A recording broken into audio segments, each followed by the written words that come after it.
ఈరోజు కొంత నారాయణ భట్టతిరివర్యుల వారి గురించి కూడా కొంత ప్రసంగం చేసుకొని అట్టి మహానుభావుల గురించి తెలుసుకున్న తర్వాత ఆ, శ్లోక ఉచ్చారణ విషయాలు దాంట్లో ఉండే అర్థాన్ని తెలుసుకోవడానికి ప్రయత్నం చేద్దాము అని అనిపించింది. అది అందరికీ సమ్మతమని అనుకుంటున్నాను.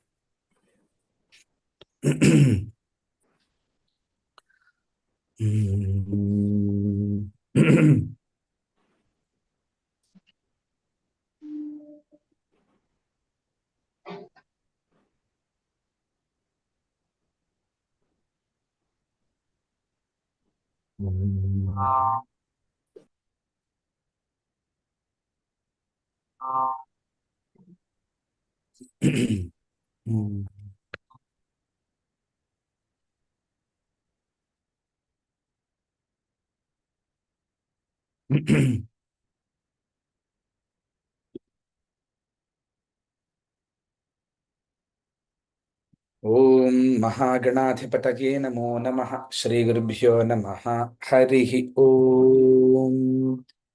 గణానాం త్వా గణపతిగుం హవామహే కవిం కవీనాముపమశ్రవస్తమం జ్యేష్ఠరాజం బ్రహ్మణాం బ్రహ్మణస్పత ఆనశృణ్వన్నోతిభిः सीदसादनं प्रणो देवी सरस्वती वाजेभिर्वाजिनीवती धीनामवित्र्यवतु आनो दिवो बृहतः पर्वतादा सरस्वती यजता गन्तु यज्ञम् हवन् देवी जुजुषाणा घृताची षग्मान्नो वाचमुशती शृणोतु.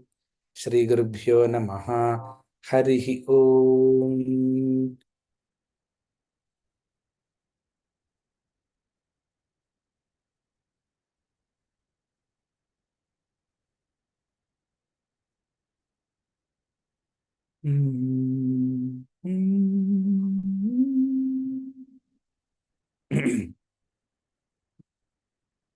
वागीशाद्याः सुमनसः सर्वार्थानामुपक्रमे यन्नत्वा कृतकृत्याः स्युः तन्नमामि गजाननम्. प्रह्लाद नारद पराशर पुण्डरीक व्यासाम्बरीश शुक शौनक भीष्मदाल्भ्यान् रुक्माङ्गदार्जुन वसिष्ठ विभीषणादीन् पुण्यानि मान् परम भागवतान् नमामि. धर्मो विवर्धते युधिष्ठिर कीर्तनेन पापं प्रणश्यति वृकोदर कीर्तनेन शत्रुर्विनश्यति धनञ्जय कीर्तनेन माद्रीसुतौ कथयतां न भवन्ति रोगाः. ये मानवा विगतरागपरापरज्ञानारायणं सुरगुरुं सततं स्मरन्ति ध्यानेन तेन हतकिल्बिषचेतनास्ते मातुः पयोधररसं न पुनः पिबन्ति. नारायणो नाम नरो नराणां प्रसिद्धचौरः कथितः पृथिव्याम् अनेकजन्मार्जितपापसञ्चयं हरत्यशेषं स्मृतमात्र एव यः. मेघश्यामं पीतकौशेयवासं श्रीवत्साङ्कं कौस्तुभोद्भासिताङ्गं पुण्योपेतं पुण्डरीकायताक्षं विष्णुं वन्दे सर्वलोकैकनाथम्. जलौघमग्ना सचराचराधरा विषाणकोट्याखिल विश्वमूर्तिना समुद्धृता येन वराहरूपिणा समे स्वयं भूर्भगवान् प्रसीदतु. अचिन्त्यमव्यक्तमनन्तमव्ययं विभुं प्रभुं भावित विश्वभावनं त्रैलोक्य विस्तार विचारकारकं हरिं प्रपन्नोऽस्मि गतिं महात्मनाम्. यदि गमनमधस्तात् कालपाशानुबन्धात् यदि च कुलविहीने जायते पक्षिकीटे कृमिशतमपि गत्वा ध्यायते चान्तरात्मा मम भवतु हृदि स्था केशवे भक्तिरेका. तस्य यज्ञवराहस्य विष्णोरतुलतेजसः प्रणामञ्जे प्रकुर्वन्ति तेषामपि नमो नमः. స్వకర్మ ఫల నిర్దిష్టాన్యాన్యాన్యోనిం వ్రజామ్యహం తస్యాం తస్యాం హృషీకేశ త్వయి భక్తిర్దృఢాస్తు మే.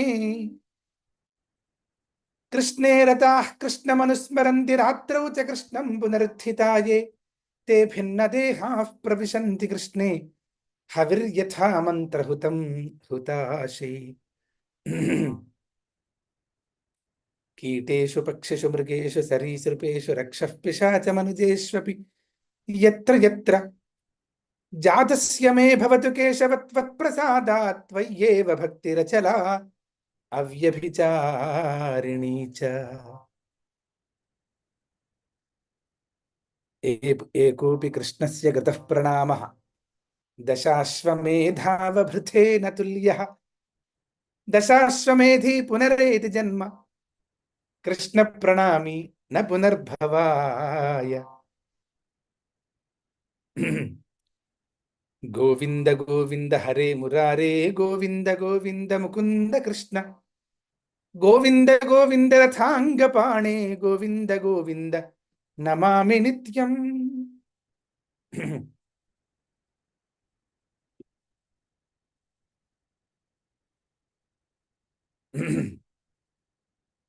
వ్యాసం వసిష్ఠనప్తారం శక్తేః పౌత్రమకల్మషం పరాశరాత్మజం వందే శుకతాతంతపోనిధిం. వ్యాసాయ విష్ణురూపాయ వ్యాసరూపాయ విష్ణవే నమో వై బ్రహ్మనిధయే వాసిష్ఠాయ నమో నమః. అచతుర్వదనో బ్రహ్మా ద్విబాహురపరో హరిః అఫాలలోచనః శంభుః భగవాన్ బాదరాయణః.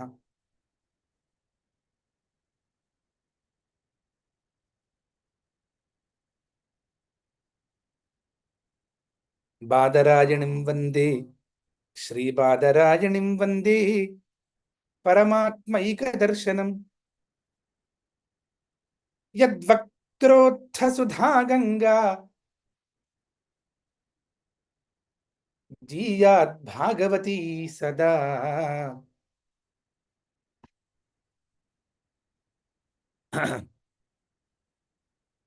నేడు సుదినం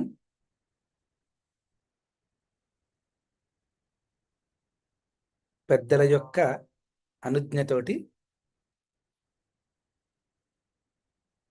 నారాయణీయాఖ్యమైనటువంటి గ్రంథమును అధ్యయనం చేయటానికి ప్రయత్నం చేస్తూ ఉన్నాము. పరమానుకంపతో మానవ జనోద్ధరణకై పురాణ సంపదను అనుగ్రహించినటువంటి శ్రీమద్ వ్యాసమునీంద్రవర్యుల పాదపద్మములకు నమస్కరిస్తూ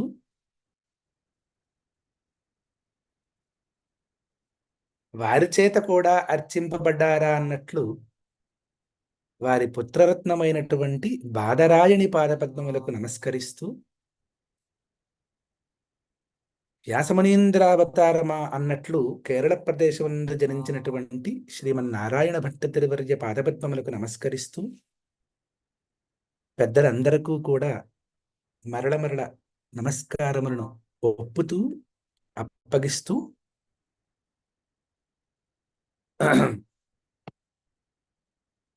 నారాయణ భట్టతిరివర్య ప్రణీతమైనటువంటి నారాయణీయ గ్రంథ అధ్యయమునకు ఉపక్రమిస్తూ ఉన్నాను. అందులో పెద్దలు ఒక సంస్కృత గ్రంథం ఒకటి లభ్యమైనది. దాంట్లో వారి గూర్చినటువంటి మాటలను కొన్ని రాసి ఉన్నారు. ఈ సందర్భంగా మాట్లాడుకుంటే మంచిది అని తోచి ప్రస్తావిస్తూ ఉన్నాను.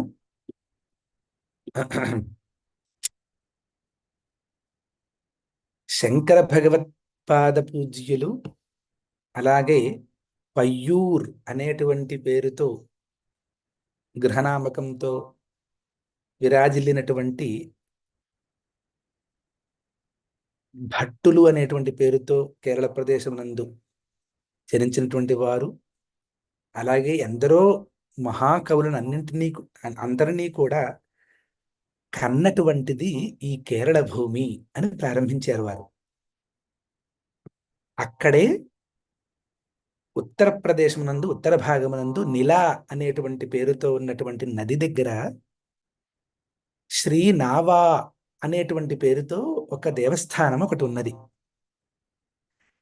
ఆ దేవస్థానమునకు సమీపమునందు మేల్పత్తూర్ మేల్పుత్తూర్ మేల్పుత్తూర్ అనేటువంటి పేరుతో అంటే అక్కడ ఆ గృహములన్నింటికీ కూడా ఒక నామకరణం ఉండేది. వాళ్ళందరూ దాన్ని ఇల్లం అంటారు. మనం ఇల్లు అనుకున్నట్లుగా ఇల్లం.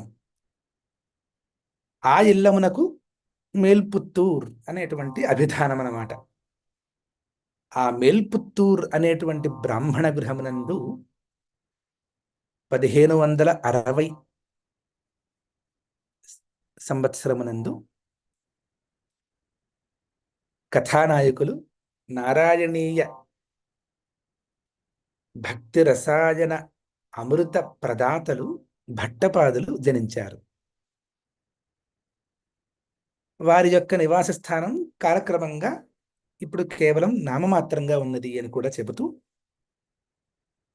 వారి చేత అనేక గ్రంథములు రచింపబడ్డాయి. అందులో ప్రక్రియా సర్వస్వం అనేటువంటి గ్రంథము చాలా విశిష్టమైన స్థానాన్ని సంతరించుకున్నటువంటి గ్రంథము వ్యాకరణ శాస్త్రమునందు. అందులో ఇప్పుడు మనం అనుకున్నటువంటి మాటలను వారే స్వయంగా రాసుకుని ఉన్నారు.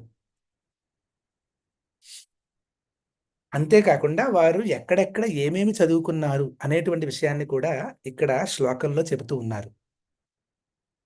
మీమాంసాది స్వతాతాన్నిగమమ వికలం మాధవాచార్యవర్యాత్ తర్కం దామోదరాఖ్యాదపి పదపదవీం అచ్యుతాఖ్యాద్ బుధేంద్రాత్ తేషాం కారుణ్యయోగాత్ కిమపి చ కవితామాప్నువం కామమేతద్భూయాత్ కృష్ణార్పణం మే భవతు చ సతతం ధీః అఘారేః కథాయాం.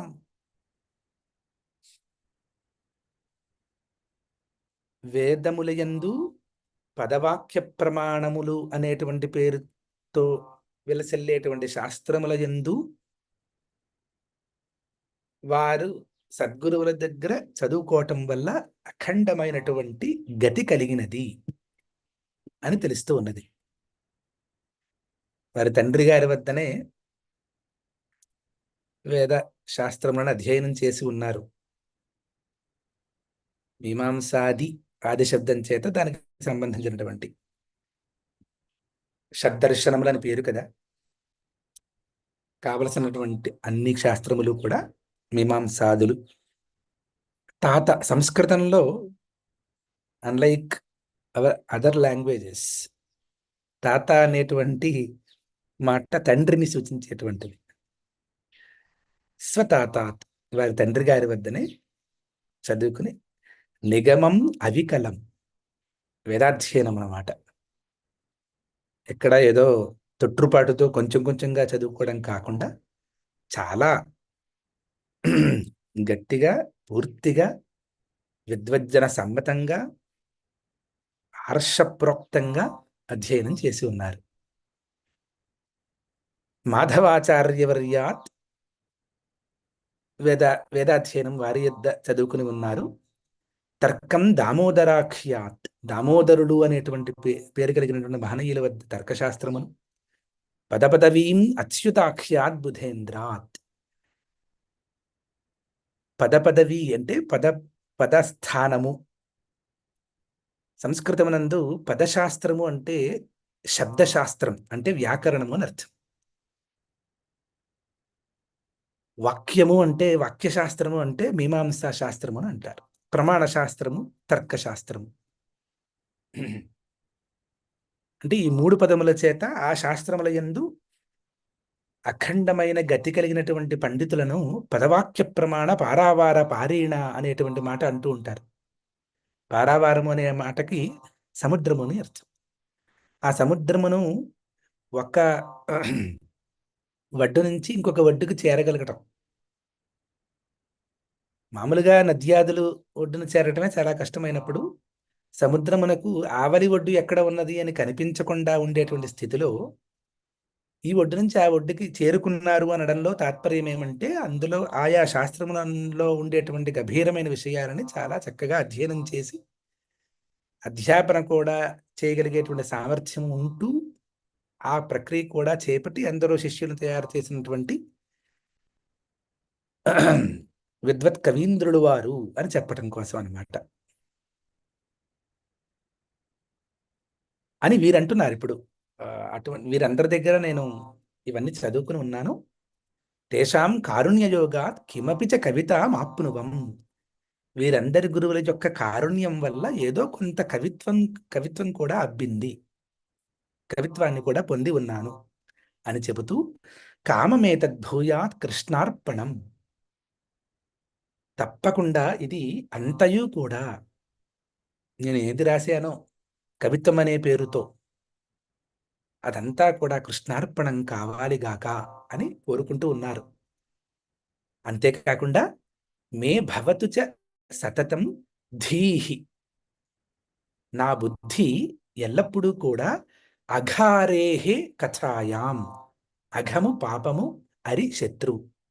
పాపమునకు శత్రువు అంటే వారే నారాయణుడు.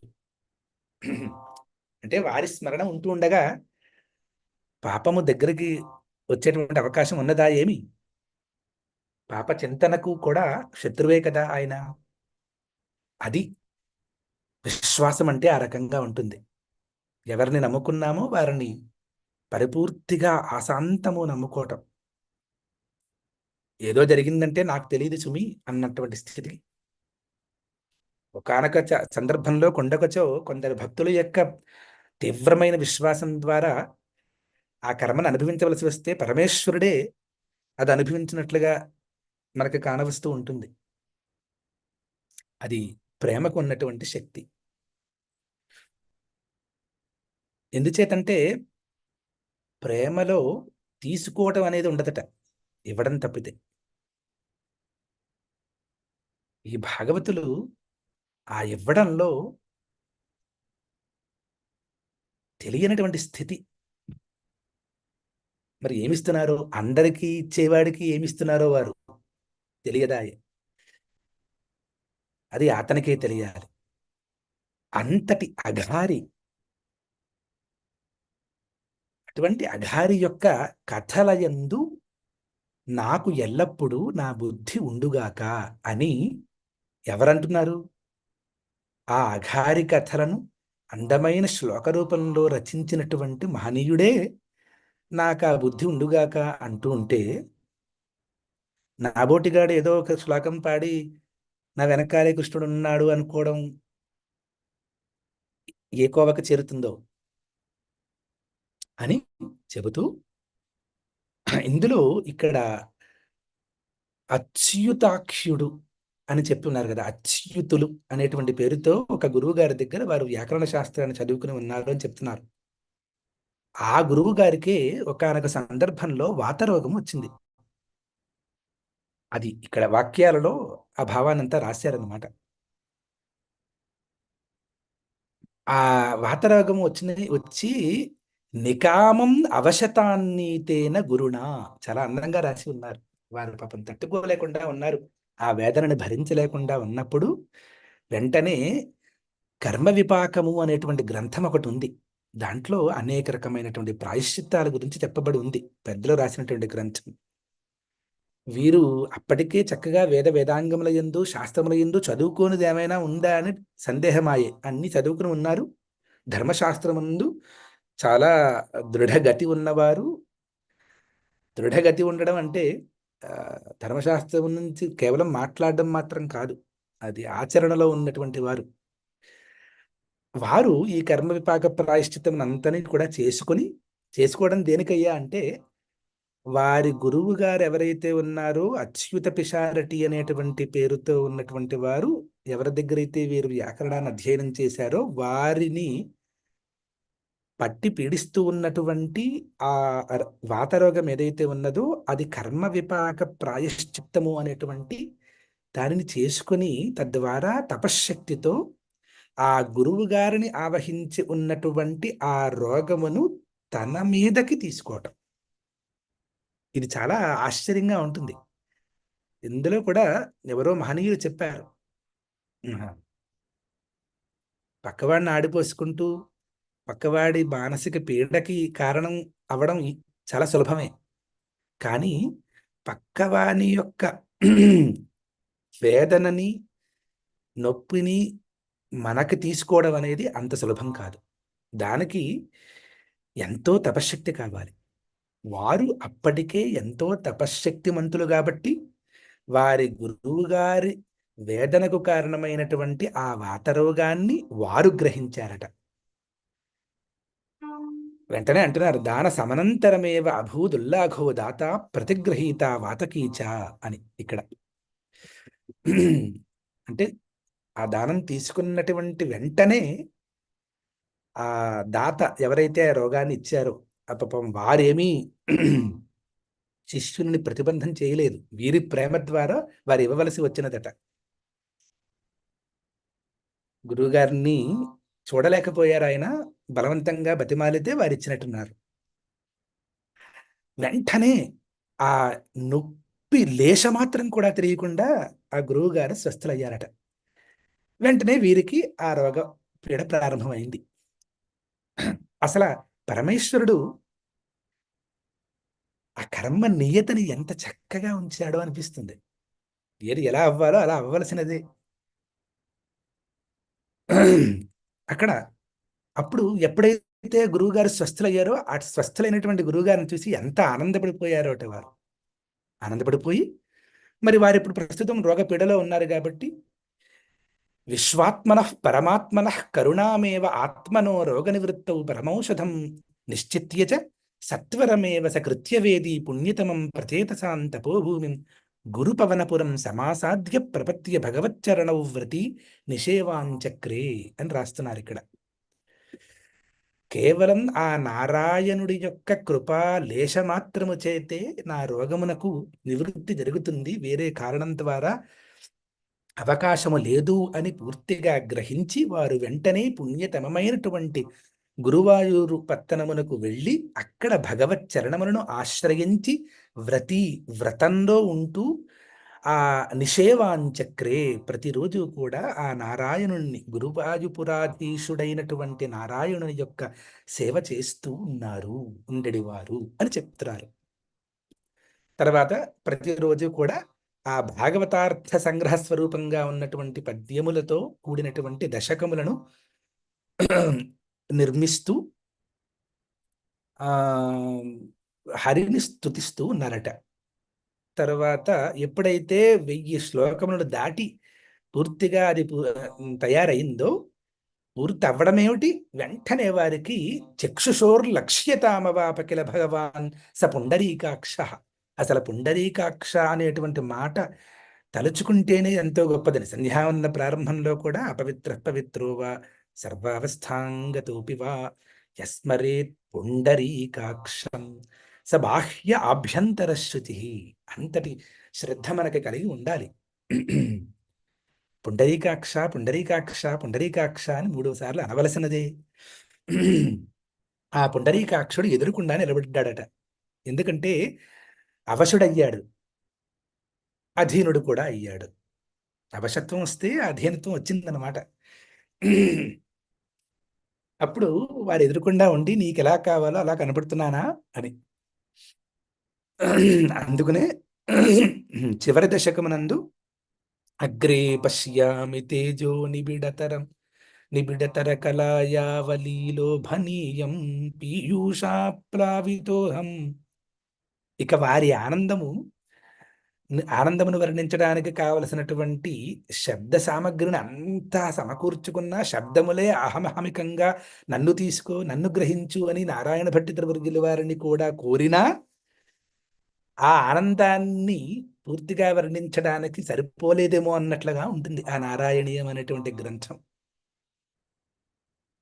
అందుకనే వారు అంటున్నారు ఇక్కడ, పరమసుఖ రసాస్వాద రోమాంచితాంగైర్నారదాద్యై ఉపనిషత్ సుందరీ మండలైశ్చావీతం తారుణ్యారంభరమ్య దివ్యమంగళ విగ్రహం హృషీకేశం భక్త్యానంద తరంగితాక్షో విలోకయన్ నూనం కేశాదారభ్య పాదాంతమనుక్రమేణాభిష్టౌతి స్మ చ దశకేన అనేన. ఈ చివరి దశకమునందు కేశాది పాదవర్ణన స్తోత్రం అన్నట్లుగా ఉంటుంది అది. అంటే ఎంత ఆనందం నీకు లభింపబడింది అని ఆయన అడిగితే ఆయన ఏం చెప్పగలరు కనుక?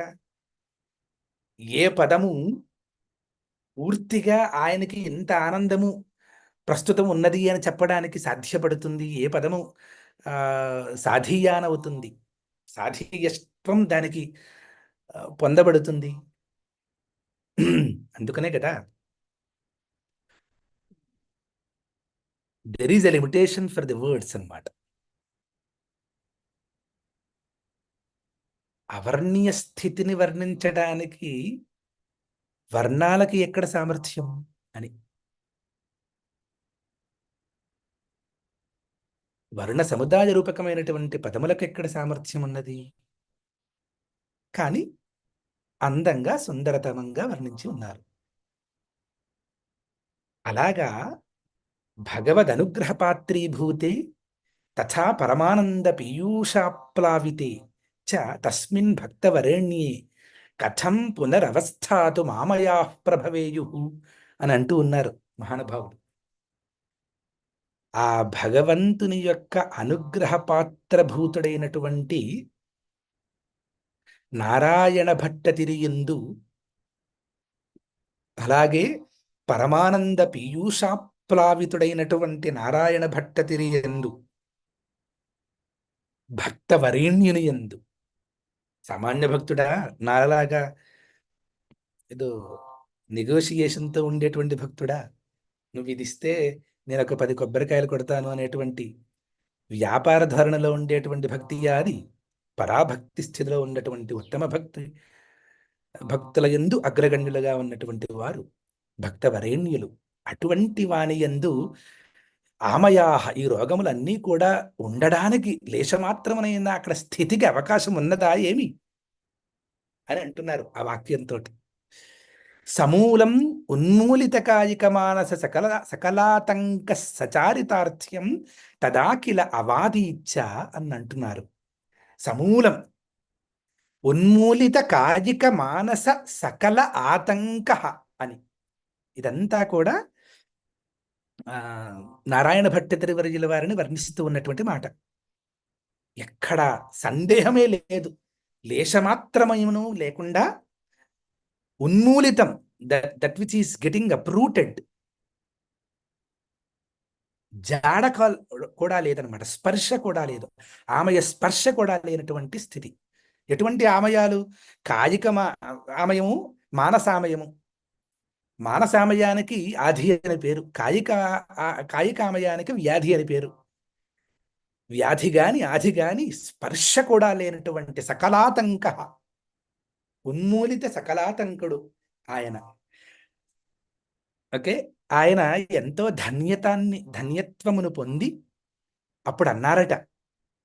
ఏ రకంగా అన్నారు మనం ఇప్పుడు ఆ శ్లోకాన్ని చూద్దాం. చాలా అందమైనటువంటి శ్లోకం, అందుకని ఇది చెప్పాలి అనేటువంటి ఉద్దేశంతో ప్రారంభించి చెబుతూ ఉన్నాను. హే రోగా మమ యూయమేవ సుహృదః యైర్నిస్పృహోయం జనః కావ్యాలంకృతి తర్క కోవిద సభా మధ్యేషు శాస్త్రేషు చ నోచేత్ కృష్ణ పదారవింద భజనం వేదాంత చింతామపి త్యక్త్వా శ్వశ్వ ఇతి భ్రమాదహమహో యామ్యేవ యామ్యాం పురీం. చాలా ఆశ్చర్యంగా రోగాలని పొగుడుతూ ఉన్నారు ఇప్పుడు ఆయన.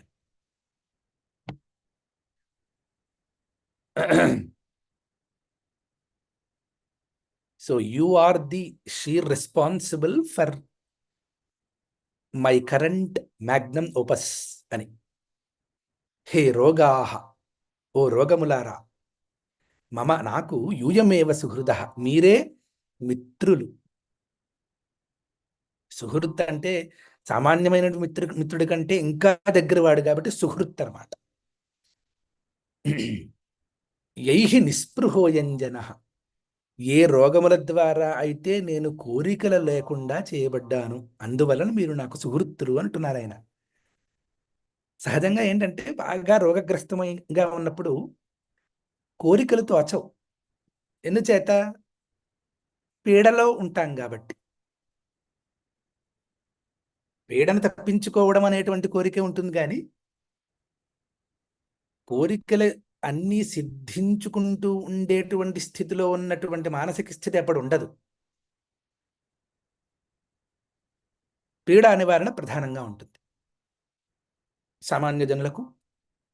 ఇటువంటి వారైతే భక్తవరేణ్యులు, శిష్యాగ్రగణ్యులు కూడా, వారు వారి గురువు గారి యొక్క ఆమయాన్ని వారిపై స్వీకరించి ఆ ఆమయ భేదనానికి ప్రయత్నం చేస్తూ ఉన్నారు కదా.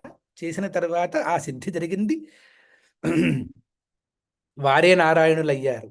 అప్పుడు అటువంటి స్థితిలో ఆ రోగములను గురించి స్తుతిస్తూ ఉన్నారు. ఎక్కడా మనకి రోగస్థితి కానరాదు. ఈ మహాత్ములు అనాలి, అప్పుడు మనం వినాలి.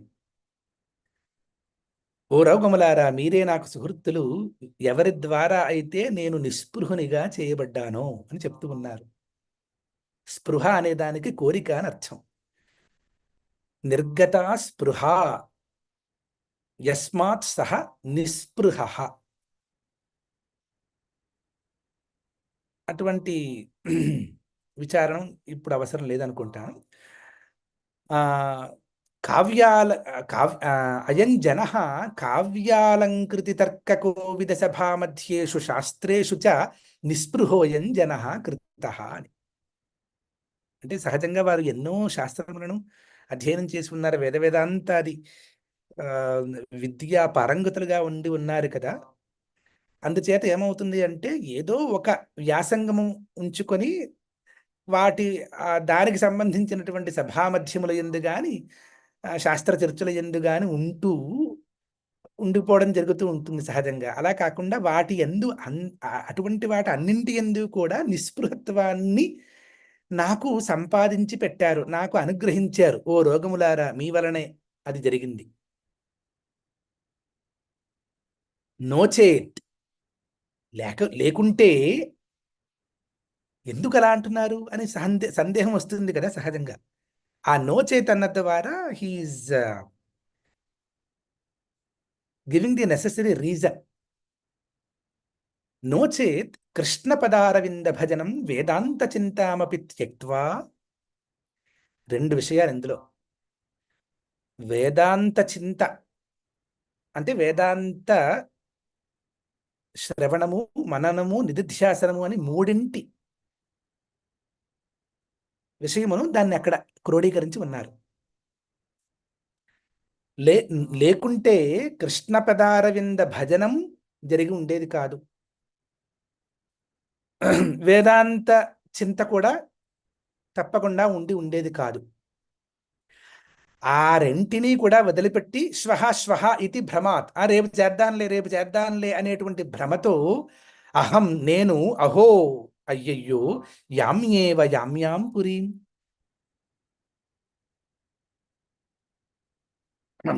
యామ్య దిక్కు అంటే దక్షిణ దిక్కు.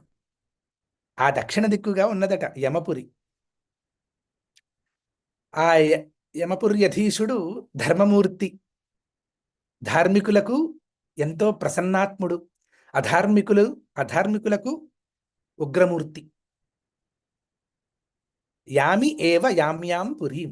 అక్కడికి వెళ్ళిపోయి ఉండేవాడిని కదా, నరకానికి వెళ్ళి ఉండేవాడిని. ఓ రోగములారా, మీ వలన నాకు అనావశ్యకమైనటువంటి విషయముల యందు నిస్పృహ కలిగి ఆవశ్యకతమైనటువంటి విషయములందు స్పృహతో ఆ కర్మ ఆచరణమునకు మొగ్గు చూపగలిగేటట్లుగా మీరు చేసి ఉన్నారు. అందుచేత హే రోగా, మీరే నాకు సుహృత్తులు కదా, మిత్రులు కదా అని చెప్తూ ఉన్నారట. అది సందర్భంగా చెప్పాలని అనిపించి కొంత వ్యవధానం కాలాతీతం జరిగిందేమో. ఇక నెమ్మదిగా ప్రారంభించుదాం.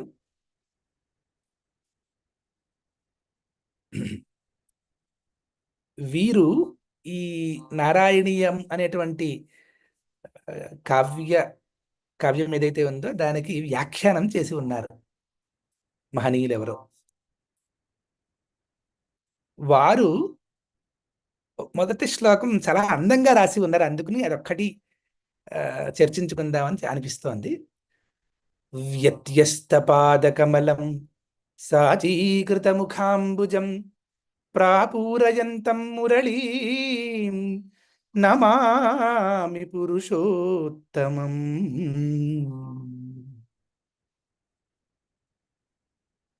చూడండి, ఆ కృష్ణుణ్ణి చూస్తూ ఉన్నప్పుడు ఒక పాదము ఆ, వామపాదం దక్షిణ స్థానంలో, దక్షిణ పాదం వామస్థానంలో అన్నట్లుగా ఇలాగా మార్చి పెట్టి ఉంటుంది. ఎప్పుడది? వారు వేణువును ఊదుదామని ప్రయత్నించి వేణువు ఊదనం ప్రారంభించిన తర్వాత ఆ ఆ ఉపక్రమంలోనే అటువంటి స్థితి, ఆ వ్యత్యస్త పాదం అంటే మామూలుగా దక్షిణ పాదం దక్షిణ స్థానంలో, వామపాదం వామస్థానంలోనూ ఉంటే సామాన్య పాదం అవుతుంది కదా. ఇది పాదకమలమే. కృష్ణ పాదకమలం సామాన్యమా? కానీ ఎటువంటి పాదకమలం అంటే వ్యత్యస్త పాదకమలం. అంటే ఆ వ్యాఖ్యాకారులు ఆ రకంగా ఆ మూర్తిని చూస్తూ ఉన్నారు వారి యొక్క మదియందు. చూసి వ్యత్యస్త పాదకమలం, వ్యత్యస్త కమలునను అంటే అటువంటి పాదకమలమును కలిగి ఉన్నటువంటి వానిని అని అర్థం. సాచీకృత ముఖాంబుజం అంటే ఏది కమలం కాదు? కృష్ణుని అధరం మధురం వదనం మధురం అని అంతా మాధుర్య రూపంగా చెబుతూ అంతా కమలమయంగా చెబుతారు.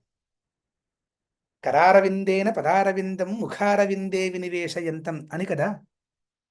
అందుకనే ఇక్కడ సాచీకృత ముఖాంబుజం కొంచెం ఆ వేణువును ఊదడానికి ఉపక్రమించినప్పుడు ఆ రెండు పెదముల యొక్క కలయికతో కొంత మార్పు జరుగుతుంది. సామాన్య స్థితి కంటే కొంత ఆ ముందుకు తీసుకురావడం అనేది జరుగుతుంది కదా. అది సాచీకరణం అన్నమాట. ఆ ముఖాన్ని సాచీకరణం చేయడం ద్వారా ప్రకాశిస్తున్నటువంటి ఆ అంబుజాన్ని, అంబుజ రూపమైనటువంటి వారిని అని. ప్రాపూరయంతం మురళీం, మురళిని తన వాయువు ద్వారా, ఆ లోపల ఉన్నటువంటి వాయువు ఎంత సంతోషిస్తున్నాడో ఆ వాయువు ఈ మురళిలో ప్రవేశించి ఎంతటి గానమాధుర్యం అవసరమో అంత దానిని ప్రసరిస్తూ ఉన్నాడనమాట. ప్రాపూరయంతం మురళీం, గట్టిగా గాలిని తీసుకుని ఆ మురళిలందు పూరిస్తున్నటువంటి వాణిని, పురుషోత్తముని నేను నమస్కరిస్తూ ఉన్నాను అని. అంటే ఈ మంగళమునకు చేసేటువంటి సమయానికి కృష్ణుడు అంత సిద్ధంగా ఉన్నాడు. ఇంకా తర్వాత నుంచి వారు వింటూ ఉన్నారన్నమాట. అది ఆ భక్తవర్య స్థితి ఆ రకంగా ఉంటుంది. సరే, ఇక ఏ గ్రంథమునైనటువంటి మనను కూడా ప్రారంభించడానికి ముందు ఆ అవిఘ్నం కోసం, విఘ్నం లేకుండా గ్రంథ పరిసమాప్తి జరగాలి అనేటువంటి ఉద్దేశ్యంతో మంగళం అనేటువంటిది చేయడం మన సంప్రదాయం. అందులో ఆశీర్మంగళం అని అంటారు. ఆశీర్రూపకమైనటువంటి మంగళం ఒక్కొక్కసారి ఉంటుంది. ఇక్కడ ప్రకృతంలో పరబ్రహ్మస్వరూపానుసంధాన రూపం మంగళం చేస్తూ ఉన్నాము అని చెప్తూ ఉన్నారు. అంటే ఆ పరబ్రహ్మ స్వరూపమును అనుసంధానం చేసుకోవడం అనేటువంటి రూపమైనటువంటి మంగళం ఇది.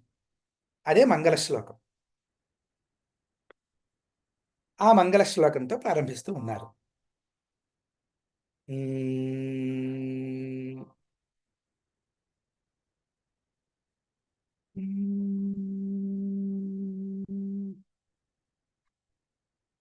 సాంద్రానందావబోధాత్మకమనుపమితం కాలదేశావధిభ్యాం నిర్ముక్తం నిత్యముక్తం నిగమశతసహస్రేణ నిర్భాస్యమానం అస్పష్టం దృష్టమాత్రే పునరురుపురుషార్థాత్మకం బ్రహ్మతత్వం తత్తావద్భాతి సాక్షాత్ గురుపవనపురే హంత భాగ్యం జనానాం. సాంద్రానందావబోధాత్మకమనుపమితం కాలదేశావధిభ్యాం నిర్ముక్తం నిత్యముక్తం నిగమశత సహస్రేణ నిర్భాస్యమానం. అస్పష్టం దృష్టమాత్రే పునరురుపురుషార్థాత్మకం బ్రహ్మతత్వం తత్తావద్భాతి సాక్షాత్ గురుపవనపురే హంత భాగ్యం జనానాం. అసలు ఆ ఉపక్రమం చూడండి.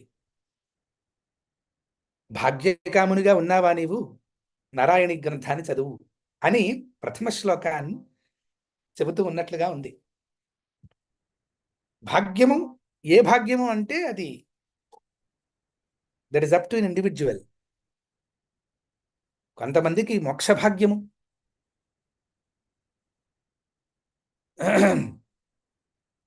మిగిలినవన్నీ సరియే. సాంద్ర ఆనంద అవబోధాత్మకం అనుపమితం కాలదేశ అవధిభ్యాం నిర్ముక్తం నిత్యముక్తం నిగమ శత సహస్రేణ నిర్భాస్యమానం అస్పష్టం దృష్టమాత్రే పునః ఉరు పురుషార్థాత్మకం బ్రహ్మతత్వం తత్ తావత్ భాతి సాక్షాత్ గురుపవనపురే హంత భాగ్యం జనానాం. సహజంగా సంప్రదాయం ఏంటంటే సంస్కృత శ్లోకములను అధ్యయనం చేయడంలో సౌలభ్యం కోసం మొట్టమొదటగా వాక్యముగా ఉన్నటువంటి శ్లోకాన్ని పదాత్మకంగా చేసుకుంటూ ఉంటాం. దాన్ని పదచ్ఛేదము అంటాం. పదచ్ఛేదం చేసుకున్న తర్వాత ఏ పదము ఏ స్థితిలో ఉన్నదో తెలుస్తుంది. దానికి వలసినటువంటి వ్యాకరణ జ్ఞానం ఉంటే చాలు.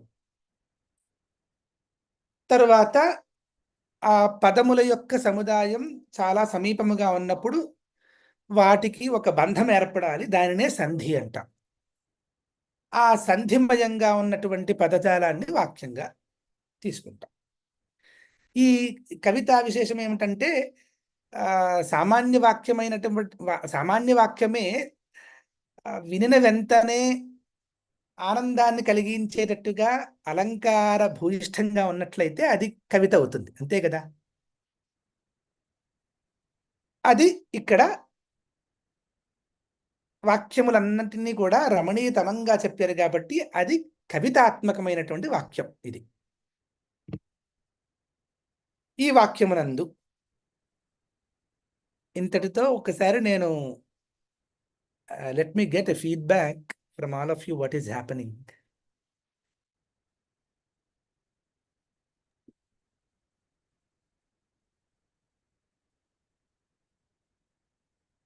Was I audible so far to you? చాలా బాగుంది. ముందుకు వెళ్ళి మీరే చెప్పాలి. ఓకే.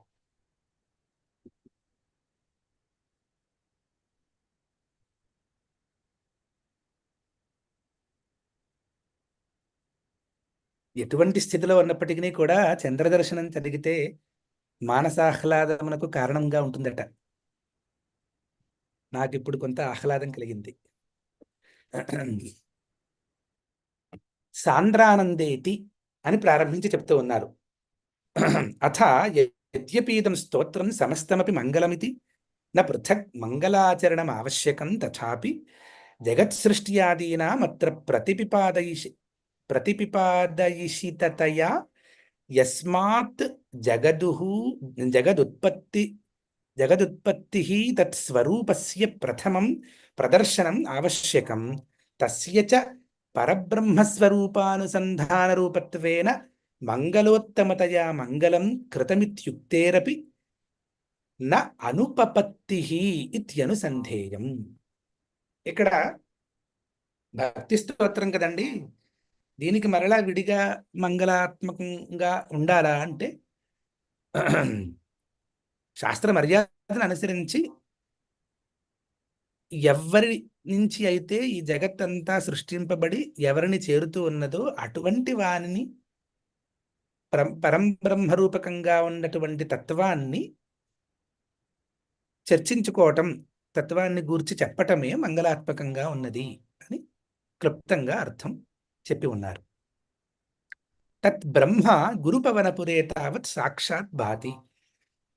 ఏ బ్రహ్మని గురించైతే ఉపనిషత్తులన్నీ కూడా ముక్తకంఠంతో చెబుతూ ఉన్నాయో అది సాక్షాత్తుగా గురుపవనపురం అనేటువంటి పేరుతో ఉన్నటువంటి గురువాయూర్ నందు, లేకుంటే గురువాయూర్ అనేటువంటి వర్తమాన నామధేయంతో ఉన్నటువంటి గురుపవనపురమునందు సాక్షాద్భాతి, ఎదురుకుండా ప్రత్యక్షంగా ఉన్నదయ్యా అంటున్నారు. తత్ ప్రసిద్ధం నిష్కలం బ్రహ్మ. బ్రహ్మ అనేటువంటి సగుణుడా నిర్గుణుడా నిష్కలమా అనేటువంటిది, ఆ నిష్కలమైనటువంటి బ్రహ్మ ఉన్నదయ్యా. గురుపవనపురే గురువాయుపురమితి కేరళేషు ప్రసిద్ధే దేవాలయే. గురువాయుపురం అని అది కేరళ ప్రదేశమునందు ఉన్నటువంటి చాలా ప్రసిద్ధమైనటువంటి క్షేత్రము. ఆ క్షేత్రమునందు ఆ నిష్కలమైనటువంటి బ్రహ్మ విగ్రహ రూపంతో అలా ప్రకాశిస్తూ మన అందరికీ కూడా సాక్షాత్కరిస్తూ ఉన్నాడయ్యా అని చెప్తూ ఉన్నారు. సాక్షాత్ చాక్షుషతయా మానసతయా స్వప్రకాశ సంవిద్రూపేణ చ ఇది అర్థః.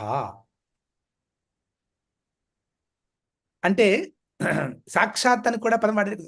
అంత సాక్షాత్ అంత సాక్షాత్ గురుపవనపురే అని కదా. మరి ఆ సాక్షాత్ అనేటువంటి మాటకి ఏ రకంగా అర్థం తీసుకోవాలి అంటే, నా కంటికి కనిపిస్తూ ఉన్నారు అంటే చాక్షుష ప్రత్యక్షంగా, మానసంగా కూడా ఆ మూర్తి ఇక్కడ కూడా ప్రతిఫలిస్తూ ఉన్నాడు. అది నా భక్తి విశేషం చేత.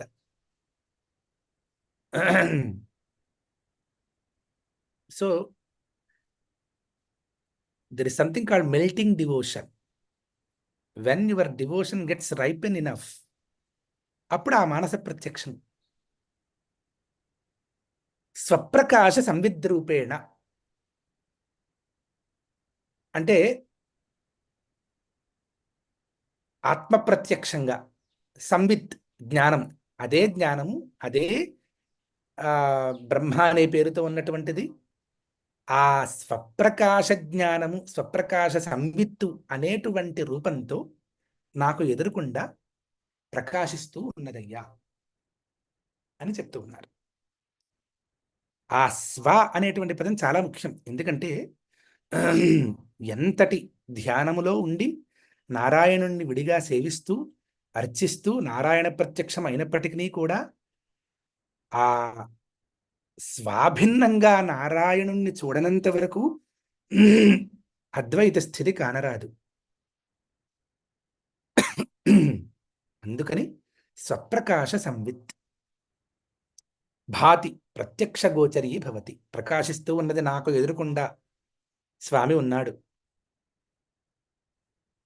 అత్ర అయం ఆశయ, ఇక్కడ ఇది అర్థము అని చెబుతూ, పూర్వం శ్రీ గురుపవనపురే ప్రతిమారూపేణ భాసమానం శ్రీ వాసుదేవం చక్షుషా సాక్షాత్కృత్య స్వస్వ అధికార అనురోధేన అర్చన వందన ప్రదక్షిణ నామ సంకీర్తన స్తోత్ర పాఠ స్వరూప ధ్యానాదినా భజతాం జనానాం ఝటితి భగవతః శ్రీహరేః ప్రసాదేన ప్రాప్త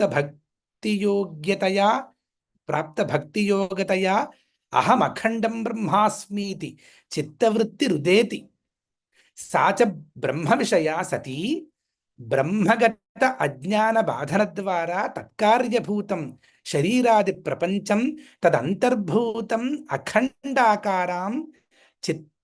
అంతదంతర్భూతాం అఖండాకారాం చిత్తవృత్తిమపి బాధతే తదా దర్పణాద్యభావే బింబ ప్రతిబింబైక్యవత్ ప్రత్యేక భిన్నం సచ్చిదానందం బ్రహ్మ స్వప్రకాశ సంవిద్రూపేణ అవతిష్ఠతే ఇది అని. స్వప్రకాశ సంవిత్ అని మాట వాడి ఉన్నారు కదా, దానికి కొంత నిడివి కలిగినటువంటి వ్యాఖ్య అవసరం ఉన్నది కదా అనేటువంటి భావంతో వ్యాఖ్యాకర్తలు ఈ రకంగా మాట్లాడుతూ ఉన్నారు. పూర్వం అంటే ఎప్పుడో అని కాదు, స్వప్రకాశ సంవిత్వం అనుభవించిన దానికంటే ముందు అని అర్థం. నేనే నీవు అని నారాయణుణ్ణి పూర్తిగా అనుభవంలోకి తీసుకురావడానికంటే ముందు అని అర్థం పూర్వశబ్దానికి. పూర్వం శ్రీ గురుపవనపురే ప్రతిమారూపేణ భాసమానం, విగ్రహరూపకంగా గురువాయూరులో ఉన్నటువంటి ప్రకాశిస్తున్నటువంటి శ్రీ వాసుదేవుణ్ణి చక్షుష కళ్ళతోటి చూసుకుంటూ స్వస్వ అధికార అనురోధేన, వారి వారి యొక్క అధికారమును అనుసరించి, అంటే వీరైతే ఈ రకంగా చేసుకుంటే బాగుంటుంది, వారి యొక్క సముదాయమును అనుసరించి, సముదాయ నియమాలను అనుసరించి, వారికి చెప్పబడినటువంటి అధికారి భేదాన్ని అనుసరించి చెప్పబడినటువంటి సేవా విషయాలు అవన్నీ కూడా ఈ ఒక్క మాటలో ఉన్నాయన్నమాట. స్వస్వ అధికార అనురోధేన అనేటువంటి మాట. విప్రులైతే ఏ రకంగా చేస్తారు, క్షత్రియులు, వైశ్యులు, శూద్రాదులు అందరూ కూడా, అందరూ చివరికి చేరవలసినటువంటి స్థానం ఒకటే. ఇప్పుడు నేను బ్రాహ్మణుడిగా ఉన్నానటువంటి భావన ఇంకా ఉన్నది కాబట్టి నేను ఇంకా ఈ స్థితిలోనే ఉన్నాను. పరిపక్వత వచ్చిన తర్వాత నేనెవ్వడను, నేనొకడను ఉంటే కదా నాకు ఒక బ్రాహ్మణ్యం అనేది ఆపాదించడానికి. ఆ స్థితి కదా చేరవలసినది. అలాంటి స్థితిలో ఈ బ్రాహ్మణ, క్షత్రియ, వైశ్య, శూద్ర అనేటువంటి మాటలు ఎక్కడున్నాయి? ఆ పరిపక్వ స్థితి కోసమే ఈ వర్ణ వ్యవస్థను కల్పించారు వాసుదేవులు. కట్టడి చేసి, నువ్వు ఈ రకంగా చేయి, నువ్వు ఆ రకంగా చేయి, నువ్వు ఈ రకంగా చేయి, ఇలా చేసుకుంటే ఇది సాధ్యం అవుతుంది అని. సరే, స్వస్వ అధికార అనురోధేన, వారి వారి అధికారాన్ని అనుసరించి దానికి అనుగుణంగా అర్చనము, స్వామిని అష్టోత్తరాది నామములతో అర్చనము, వందనము, పురసా శిరసా దృష్ట్యా మనసా వచసా తథా పద్భ్యాం కరాభ్యాం కర్ణాభ్యాం ప్రణామోష్టాంగ ఉచ్యతి. నమస్కారం అనేది 8 రకములుగా ఉన్నదయ్యా అని చెబుతూ ఉంటారు కదా.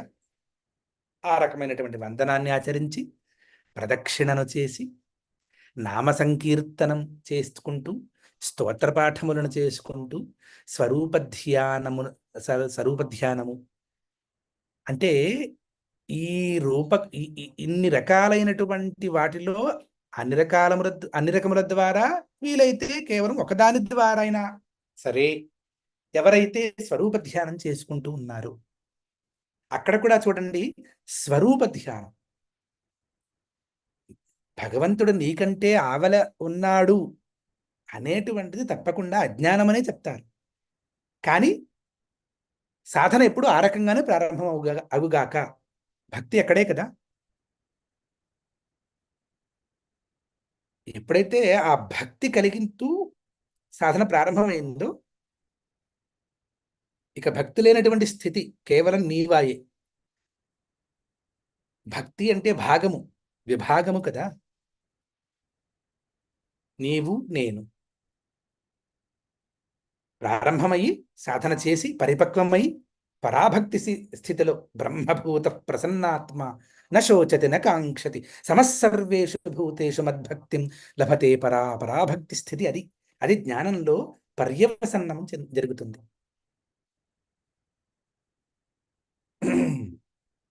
అటువంటి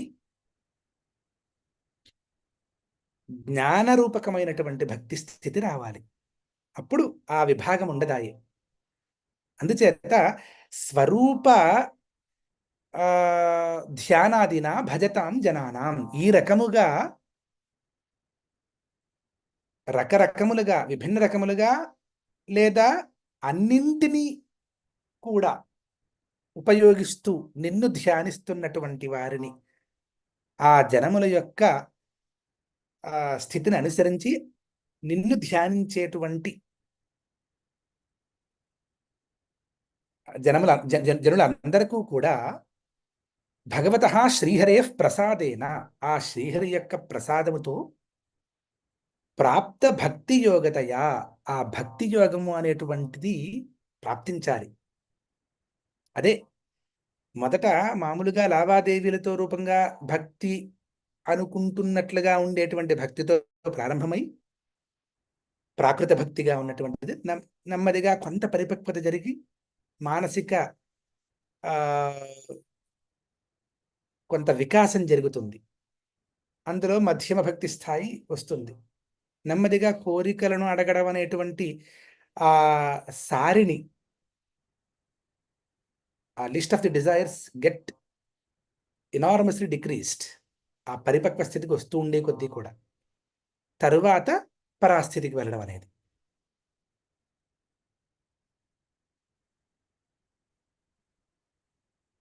తరువాత అటువంటి స్థితిలో ఆ శ్రీహరి యొక్క ప్రసాదం ద్వారా ఒకానొక స్థాయి, ఆ పరాభక్తి స్థాయి వచ్చిన తర్వాత అది భక్తి యోగం సిద్ధించినట్టు. అది దానికి అర్థం. భక్తి యోగం ఎప్పుడైతే పూర్తిగా సిద్ధించిందో అప్పుడు అహమఖండం బ్రహ్మాస్మి అనేటువంటి చిత్తవృత్తి ఉదయిస్తుందట. ఓ నారాయణుడా, ఓ నారాయణుడా అని నాకంటే భిన్నంగా ప్రారంభించి నా సాధన బాగా పరిపక్వమై చిత్త చాంచల్యములు, చిత్త నిరోధములైనటువంటి స్థితులు అన్నీ కూడా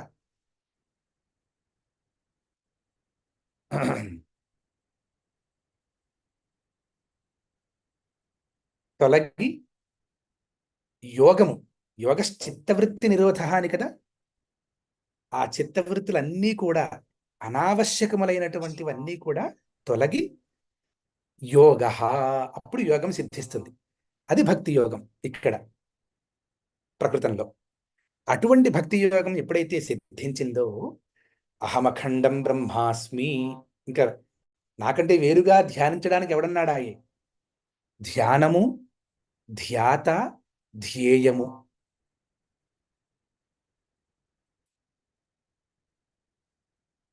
the process of contemplation, the one who contemplates, the object of contemplation, all the three completely get submerged in one. What it is, only that one knows, no one else.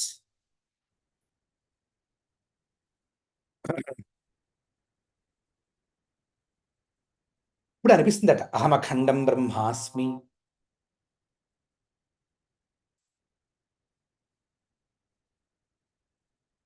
ఈ అఖండత్వ సాధనకి ప్రయత్నం అన్నమాట. ఎంత లిమిటేషన్స్, ఎంత గొప్పవాడో అనుకున్నా కూడా ఏదో బాధారూపకంగా it quickly makes you alert. You are not limited. అహమఖండం బ్రహ్మాస్మి అనేటువంటి చిత్తవృత్తి, అది ఆవశ్యక రూపమైనటువంటి చిత్తవృత్తి, అది జనిస్తుందట. సాచ బ్రహ్మ విషయా సతి బ్రహ్మగత అజ్ఞాన బాధన ద్వారా తత్కార్యభూతం శరీరాది ప్రపంచం తదంతర్భూతాం అఖండాకారాం చిత్తవృత్తిమపి బాధతే.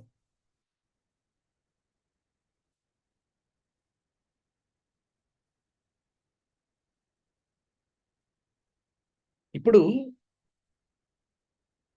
అహమఖండం బ్రహ్మాస్మి అనేటువంటి చిత్తవృత్తి ఏ విషయానికి సంబంధించినది అంటే బ్రహ్మ విషయానికి సంబంధించినది అని అంటున్నారు.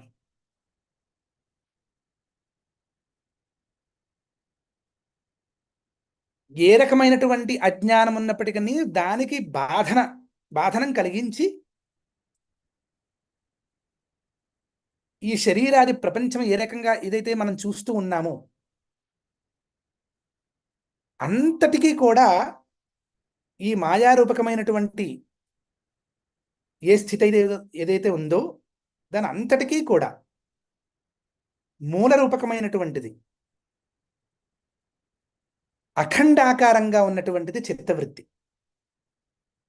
అంటే వారు అంటున్నారు అహమఖండం బ్రహ్మాస్మి అనేటువంటి చిత్తవృత్తి ఉదయిస్తే ఇంకా సాధన పరిపక్వమై ఆ చిత్తవృత్తి కూడా ఉండదు.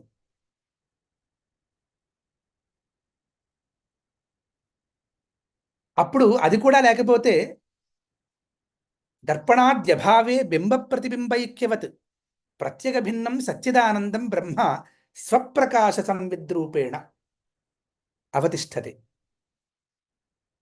ఇప్పటి వరకు నేను ఎలా చూసుకుంటున్నానంటే నా ఎదురుకుండా ఒక దర్పణం ఒకటి పెట్టుకుని అద్దం పెట్టుకుని నేను ఇలా ఉంటానని నన్ను నేను తెలుసుకోవడం లాంటిది. ఎదురుకుండా నారాయణుని విగ్రహం పెట్టుకుని అనుసంధానం చేయటం అవసరమే. కానీ ఎప్పుడైతే అహమఖండం బ్రహ్మాస్మి అనేటువంటి చిత్తవృత్తి నీలో జనిస్తుందో, బ్రహ్మవిషేకమైనటువంటి చిత్తవృత్తి కాబట్టి ఎటువంటి అజ్ఞానము ఉన్నప్పటికీ కూడా, లేశమాత్రమైనప్పటికీ కూడా అన్నింటినీ బాధన చేస్తూ నిరసిస్తూ ఒక అఖండాకారమైనటువంటి ఏదైతే చిత్తవృత్తి ఉందో అహమఖండం బ్రహ్మాస్మి, అటువంటి అఖండాకార చిత్తవృత్తి కూడా ఒకానొక సందర్భమునందు పరమధ్యాన యోగనిష్ఠులైనటువంటి పరాభక్తిమంతులైనటువంటి ఆ సాధకులకు కలుగుతుందట. అప్పుడు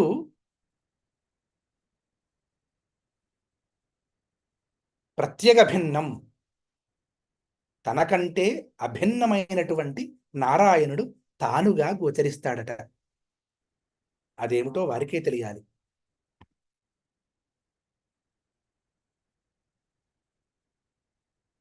శాస్త్రములన్నీ కూడా యతో వాచో నివర్తంతే అప్రాప్య మనసా సహా, మానసగోచరంగా ఉండేటువంటి స్థితి కాదు ప్రత్యక్తత్వం అనేటువంటిది. Then how ridiculous it becomes for me to make an effort to understand that which is beyond the cognizance using my intellect. అది అక్కడ మానసాతీతమైనటువంటి వస్తువుని మనస్సుతో అర్థం చేసుకోవడం అనేటువంటి ప్రయత్నమే హాస్యాస్పదము కాదా?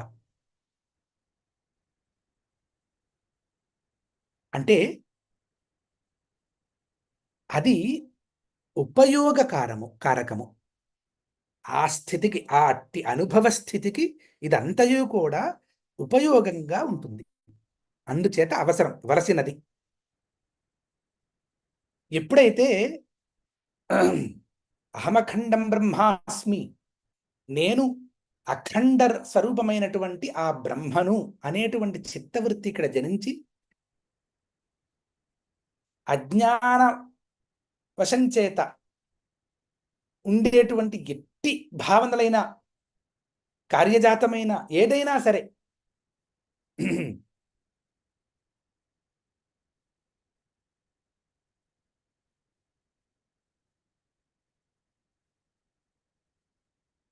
పూర్తిగా లయమై నిలీనమై ఒకానొక స్థాయి ఆ చిత్తవృత్తి కూడా ఉండదట.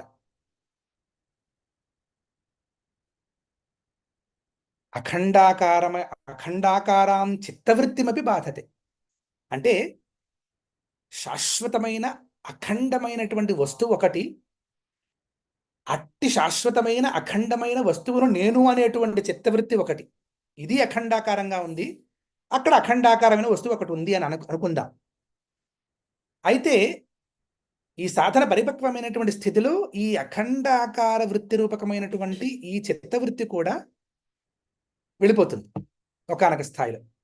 అప్పుడు ఉన్నది ఏంటి అంటే బింబము ప్రతిబింబము ఒక్కటే. నాది బింబం అయితే నా ఎదురుకుండా అద్దం ఉంచుకుంటే నాలో ఒక ప్రతిబింబం ఉంటే ఇది రెండిగా ఉండడం అనేది కాదు ఆ స్థితి. దర్పణాద్యభావే, దర్పణము లేనప్పుడు ఏంటి అంటే బింబము ప్రతిబింబము అన్ని ఒక్కటేనయ్యా. ఇప్పుడు నా బుద్ధికి అందేది కాదు కదా, అనుభవంలో లేని వస్తువాయే. అందుచేత సామాన్యంగా బుద్ధిని ఏదో ఉపయోగించి కొంతవరకు మాట్లాడుకోవడానికి ప్రయత్నం అంతే. ఆ బింబ ప్రతిబింబ ఐక్యభావంగా ఉన్నటువంటి ప్రత్యేక అభిన్నమైనటువంటి సచ్చిదానంద స్వరూపమైనటువంటి బ్రహ్మకి స్వప్రకాశ సంవిద్రూపము, సంవిద్రూపముగా ఉండేటువంటిది స్వప్రకాశ సంవిత్ అని పేరు. సరే, ఇక చాలా తీవ్రంగా జరుగుతున్నట్లుంది. సహజంగా అయితే మామూలుగా ఉండేటువంటి అర్థం మాత్రమే గ్రహించాలి మనం. సరే,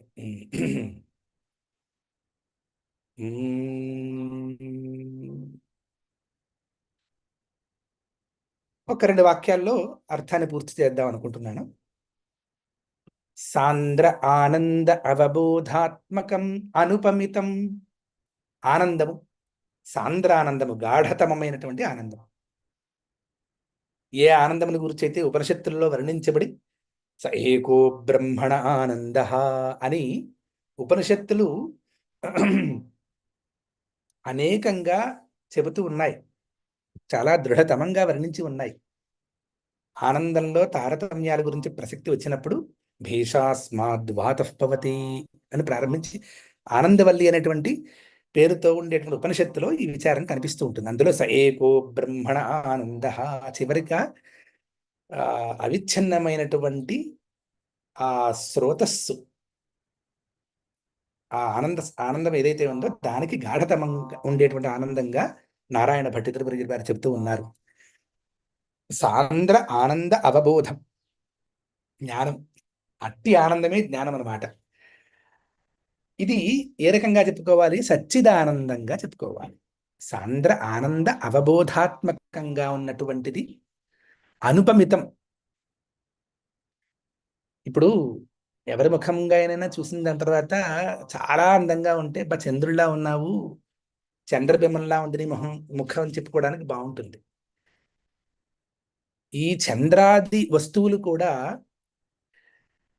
ఏ దేన్ని చూసి వర్ణింపబడాలో అన్నట్లుగా ఇంకా అద్వితీయమైనటువంటి ఆనందాన్ని చూసిన తర్వాత దానికి ఉపమానాలు వెతకడానికి ప్రయత్నిస్తే ఎక్కడ దొరుకుతాయి గనక?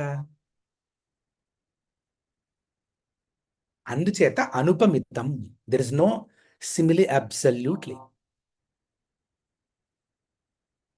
అనుపమితం కాలదేశ అవధిభ్యాన్ నిర్ముక్తం. The sense of time, the sense of place, కాల దేశ ఇవన్నీ కూడా ఒక రకమైన లిమిటేషన్ అన్నమాట.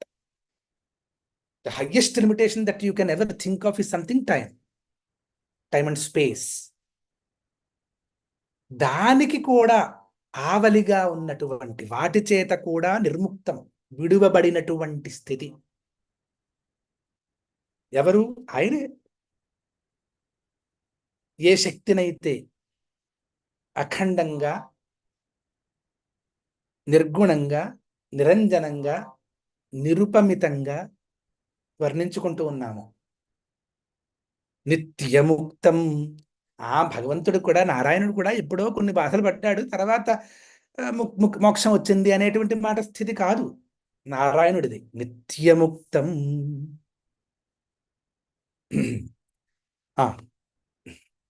మరి నేను నిగమశత సహస్రేణ నిర్భాస్యమానం,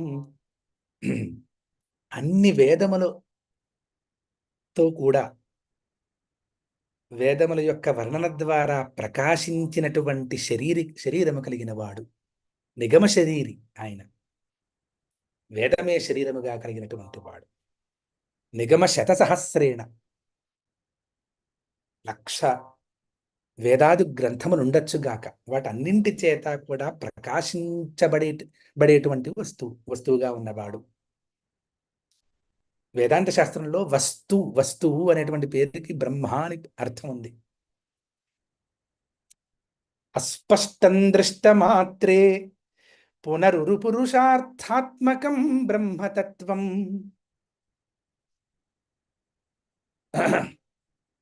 ఇక్కడ ఇలా చూడగానే ఏమిటి గోచరించిందా అంటే గోచరించినట్టుగా లేదు. కానీ ఉరుపురుషార్థాత్మకం, పురుషార్థములు అనేవి 4 కదా. ధర్మార్థ కామ మోక్షములుగా ఉన్నాయి. అందులో ఉరుపురుషార్థం అంటే 4వది, పెద్దదైనటువంటిది అని అర్థం. ఎందుచేత పెద్దదిగా అన్నారు? పెద్దదైనటువంటి స్థితిని నీకు ఇస్తోంది కదా, మిగతా వాటిని అన్నింటినీ వదిలివేసి. అందుచేత ఉరుపురుషార్థం. ఆ ఉరుపురుషార్థాత్మకంగా అంటే మోక్షాక్షముగా అంటే మోక్ష స్వరూపంగా ఉన్నటువంటి బ్రహ్మతత్వం. అన్నిటికీ ఈ పేర్లు అన్నీ కూడా ఒకనికే.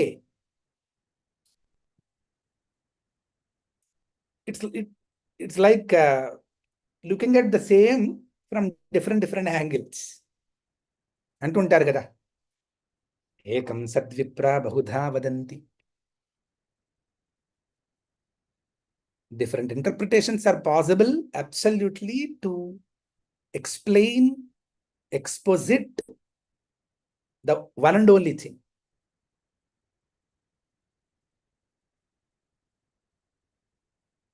సరే, అట్టి బ్రహ్మతత్వాన్ని అటువంటి బ్రహ్మతత్వము తావద్భాతి. ఇక్కడ అందం ఏంటంటే వేదాంతములన్నీ కూడా నడుం బిగించి శ్రద్ధతో వర్ణిస్తున్నటువంటి బ్రహ్మతత్వం ఏదైతే ఉందో అటువంటి బ్రహ్మతత్వము అని చెబుతూ 3 పంక్తుల దాకా అటువంటి బ్రహ్మతత్వము అని చెబుతూ అట్టి బ్రహ్మతత్వము ఎక్కడో ఉందనుకోకు, ఎదురుకుండా ఉన్నది. తావద్భాతి సాక్షాత్. సాక్షాత్ అనేటువంటి పదం చాలా significant term it is here. అంటే ఆ పదము రాస్తూ ఉన్నప్పుడు నారాయణ భట్టి త్రివిరజుల వారి యొక్క భావం ఎదురుకుండా ఉన్న మనందరికీ కూడా ఇదిగో అన్నట్లుగా చెప్తున్నారా అన్నట్లు ఉంది. సాక్షాత్ గురు పవనపురేహంత భాగ్యం జనానాం. ఇది ఇప్పుడు జనానాం భాగ్యం హంత. ఆహా, యోగిజన దుర్లభ అని మరల శాస్త్ర గ్రంథమునందు కనిపిస్తూ ఉండేటువంటి వాడవి కదా నీవు ఇక్కడ మాకు అందరికీ కూడా, సామాన్యులందరికీ కూడా లభ్యుడుగా ఉన్నావే. హంత, ఆహా, భాగ్యం జనానాం, మనకందరికీ కూడా పరమోత్కటమైనటువంటి భాగ్యమే ఇది అని చెప్పి ఉన్నారు. రేపటి నుండి కొంచెం అవధాన మనస్కుడినై కేవలం ఉచ్చారణ ఏ రకంగా చేయాలి అనేటువంటి విషయం మీద దృష్టి ఉంచి దానిని అధ్యాపన చేయడంలో ప్రయత్నించి ఎక్కువ శ్లోకాలని కూడా పూర్తి చేయడానికి తప్పకుండా ప్రయత్నం చేస్తానని చెబుతూ ఇంతటితో నా వాగ్వ్యాపారాన్ని విరమిస్తూ ఉన్నాను. హరి ఓం. అంటే 2వ శ్లోకం కూడా ఒక్క మారు చదివేసి ఉంటే వీళ్ళు ప్రాక్టీస్ చేసుకునే వాళ్ళు. అంటే జస్ట్ చదివేసి పదాలు పడితీసి చెప్పేయండి చాలు, వివరణకి రేపు వెళ్ళగా. అలా మీరు చెప్తూ ఉంటే మేము వింటూ ఏ నైమిసారణ్యంలోనో కూర్చోవాలని ఉంది ఆనెస్ట్లీ.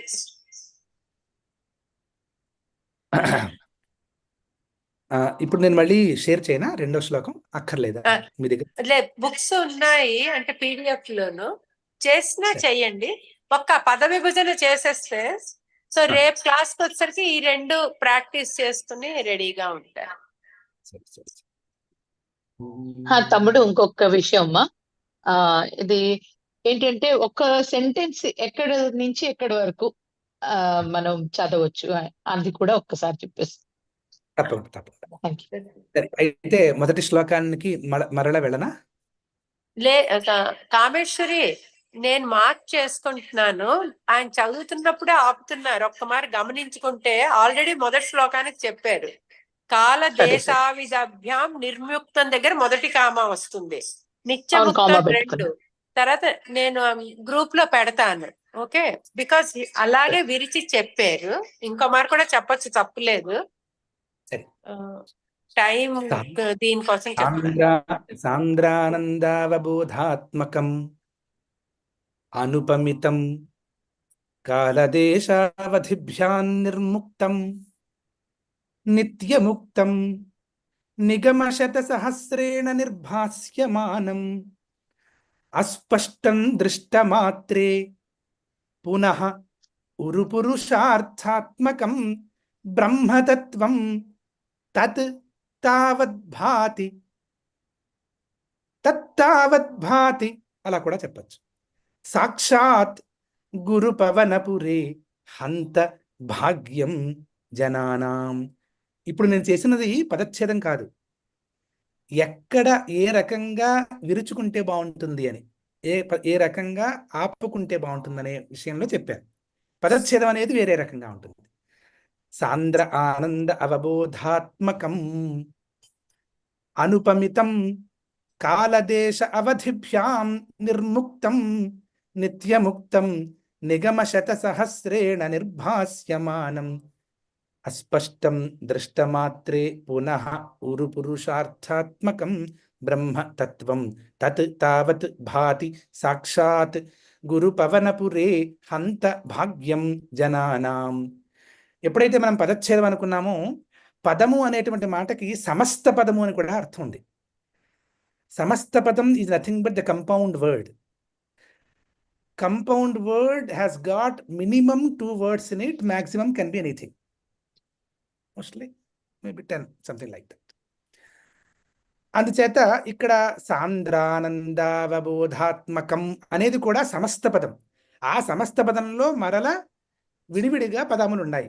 ఆ పదములకు అర్థం విడివిడిగా గ్రహించి ఆ పదాలన్నీ కూడా విడివిడిగా ఉన్నటువంటి తమ తమ అర్థాలని కలిసి ఉన్నప్పుడు వేరే భిన్న అర్థాన్ని ఇస్తాయి. అందుచేతనే కదా సమస్త పదంలో ఉండేటువంటి తాత్పర్యం. ఆ రకంగా ఉన్నప్పుడు ఏ రకంగా ఉంటుంది అనేది, అంటే ఇదంతా ఆ రకంగా మనం అధ్యయనం చేస్తున్నాము అని నేను అనుకోవట్లేదు. సామాన్యమైనటువంటి అర్థం మనకు గోచరించాలి. ఉచ్చారణ సౌకర్యం ఉందా లేదా అని తెలుసుకోవాలి.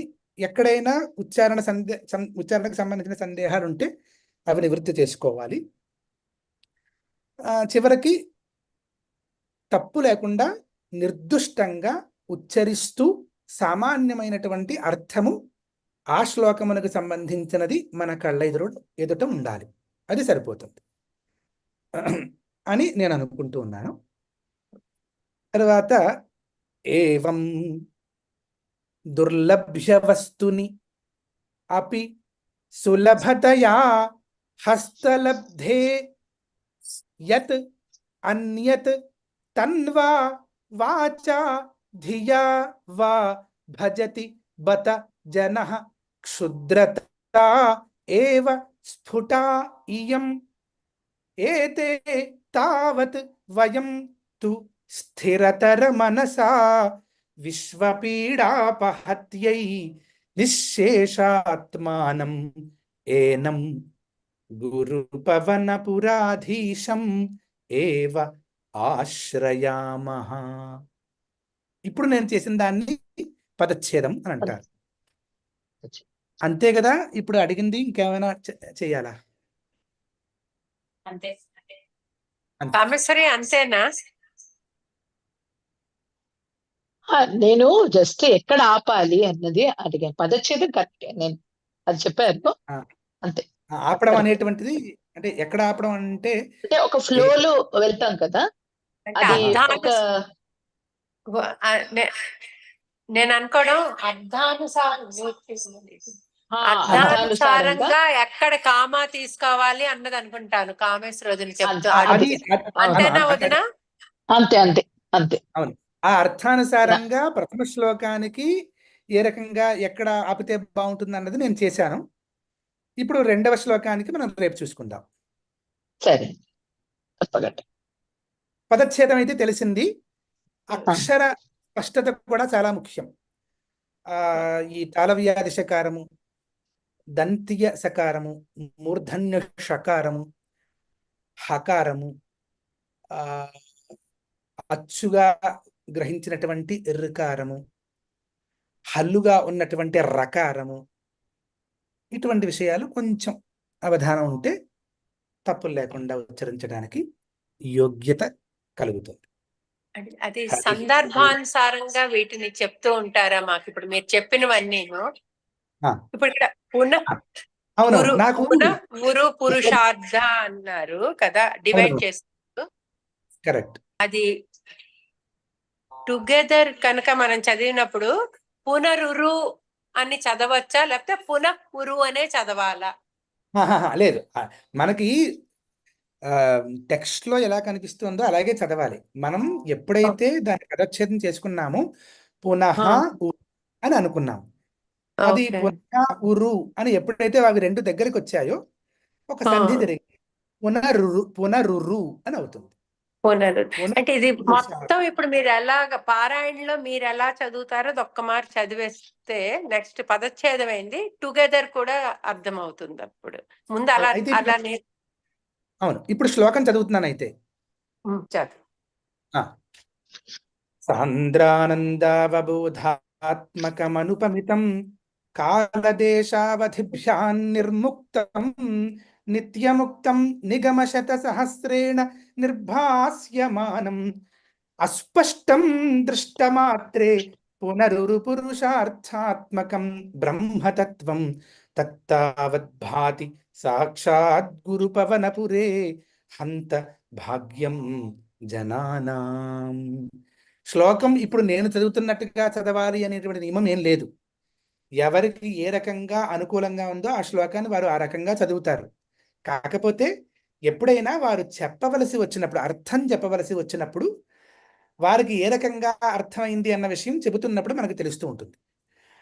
అప్పుడు మనం కొంచెం ఎక్కడ ఏ రకంగా ఆపాలి అనేది చేస్తే సరిపోతుంది. ఇక పూర్తిగా అర్థాన్ని క్షుణ్ణంగా తెలుసుకోవాలి అన్నప్పుడు పదచ్ఛేదం లేకుండా ఎవరు తెలుసుకోలేరు కాబట్టి పదచ్ఛేదం అక్కడ అవసరం. ఇక ఉచ్చారణ సంబంధమైనటువంటి విషయాలైతే కనుక చదువుతున్నప్పుడు కొంచెం జాగ్రత్తగా అనుసరిస్తూ ఉంటే ఆ ఉచ్చారణ సంబంధమైనటువంటి విషయాలు తెలుస్తాయి అని నేను అనుకుంటున్నాను. ఇది కాకుండా ఇంతమంది సమూహంలో ఉన్నటువంటి సభ్యులందరిలోనూ ఎవరైనా సరే ఏ సందర్భమునందైనా ఏ అక్షర ఉచ్చారణ సంబంధమైనటువంటి ప్రశ్న ఏమైనా ఉంటే వెంటనే ఆ సందర్భంలోనే తీర్చుకుంటే మంచిదేమో అని నాకు అనిపిస్తోంది. అది పెద్దలు నిర్ణయించుగాక. అంతటితో ఇంకేమైనా చేయాలా? మర్చిపోయాను.